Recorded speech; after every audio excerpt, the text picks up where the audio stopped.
Advocate Himanshu जी, Delhi high court. Radha. महाराज जी राधे राधे। महाराज श्री कृष्णा ने गीता में कर्म को प्रधानता दी है, अर्थात कहा है कि कर्म करो, फल की इच्छा मत करो। हाँ, तो ध्यान महाराज जी दे। नाम जपना क्यों जरूरी है? हाँ, ध्यान दीजिए। पहले तो हम उसी विषय पे बोलते हैं। कर्म नहीं, कर्म योग। अगर आप पूरे शब्द का उच्चारण नहीं करेंगे तो अधूरा हो जाएगा। कर्म योग का वर्णन भगवान ने किया, केवल कर्म का वर्णन नहीं किया। वो पूरा चैप्टर कर्म योग, आगे पूरा चैप्टर भक्ति योग, प्रारंभ जो गीता का किया सांख्य ज्ञान, जो ज्ञान योग कहा जाता है। अगर आप योग नहीं बोलेंगे तो कर्म फिर बांधने वाले होते हैं, चाहे वो शुभ कर्म हो या अशुभ कर्म हो। अच्छा कर्म है सोने की जंजीर, बुरा कर्म है लोहे की जंजीर, लेकिन बंधता दोनों में है। अवश्य में वो भोक्तव्यम कृतम कर्म शुभाशुभम, शुभ और अशुभ कर्म दोनों भोगने पड़ेंगे। समझ रहे ना? अब योग चाहिए जो मुझे कर्म बंधन से मुक्त कर दे, शुभ और अशुभ दोनों से। तो गीता जी बहुत थोड़ा पढ़ोगे तो समझ में नहीं आएगी, और आगे बढ़ो तो उसमें कहते हैं तेसाम सतत युक्ता नाम भजताम प्रीतिपूर्वकम ददामि बुद्धि योगम तम ये नमामुपयांति ते।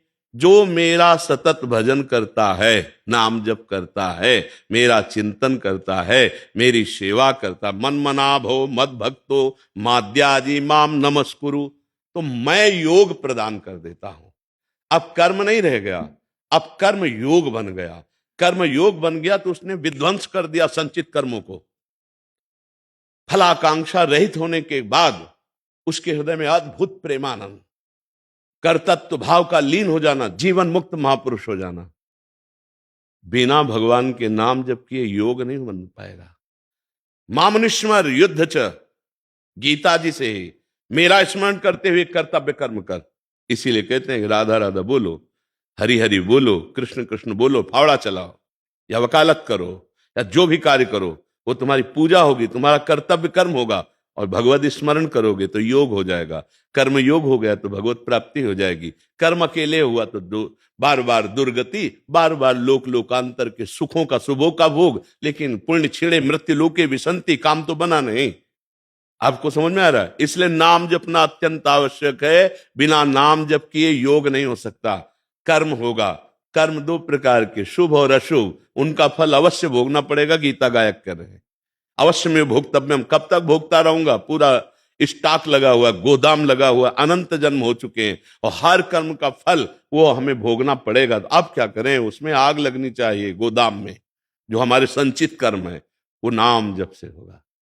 जो क्रियमाण है, हमारी बुद्धि शुद्ध हो कि हम कौन से कर्म करें जिससे हमारा मंगल होगा, वो बुद्धि नाम जप से होगी। इसीलिए कहते हैं नाम जप करो। बहुत शोध के बोलते, ऐसा थोड़ी मनमानी बोलते। बहुत शोध के, हर शास्त्र का, हर संत महापुरुष का जो अनुभव है उनका संग करके तब ये बोलते हैं। ऐसे नहीं कि हम वो केवल भावुकता में बोलते हैं। नहीं, हम भावुकता वाले पुरुष नहीं हैं। भगवान शंकर ज्ञान समुद्र हैं, बचपन से उन्हीं की गुरुवई में पले हैं। तो इसलिए बहुत शोध करके यहां कोई भी बात मिलेगी तो केवल कोई भावुकता की नहीं होगी कि अंधविश्वास में बोलते चले जा रहे। नहीं, जिसका स्वाद नहीं लिया वो बात नहीं तुम्हें बोलेंगे, और जिसका स्वाद लिया तो छाती ठोक के कहते ऐसा करो, और तुम्हें स्वाद ना जाए तो मुझे बता देना। ठीक समझ में आ रहा है जी?